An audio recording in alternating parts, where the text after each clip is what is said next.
Et vraiment, les dauphins.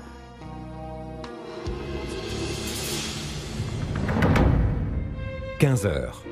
Le contact avec ces dauphins a redonné force et courage à Stéphanie. La maman repart au combat pour réveiller sa fille de sa sieste quotidienne. Anaïs, tu te réveilles?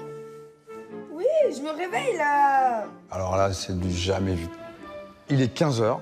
À cet âge-là, on est à l'école, en formation. On n'est pas dans son lit en train de faire une sieste. Donc si elle dort, je vais la secouer. Je vais la réveiller.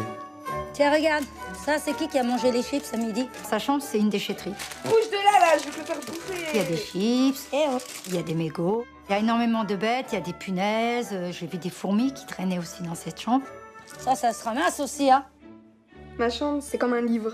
C'est mon histoire. C'est comme mon journal intime. Allez, Maman, commence pas quand je me réveille, tu le sais très bien. Le paquet de chips, il y a des chips dedans, donc c'est de la nourriture gâchée. Ça m'énerve aussi. t'as l'écran qui est allumé, la poubelle. C'est normal? C'est Anaïs qui commande. Et Anaïs a décidé qu'on avait le droit de manger dans sa chambre et de foutre le dawa. Regarde, c'est les collants. Ils sont propres ceux-là? Moi, quand je vois l'état de sa chambre, c'est révélateur. Hein. L'ado, quand il laisse tout traîner, ça correspond à un mal-être, forcément. C'est un appel au secours, c'est en disant « Regarde, je vais pas bien ». Et je le montre. Mais là, c'est une catastrophe. Oh, ils sont propres? j'ai l'air de savoir quelque chose. Bah, c'est ta chambre quand même. Arrête de toucher aux affaires. Chacun ses affaires, son intimité. Putain, t'es sourde, hein. Non, je suis pas sourde. Si, faut se laver les oreilles, c'est comme le cul, hein.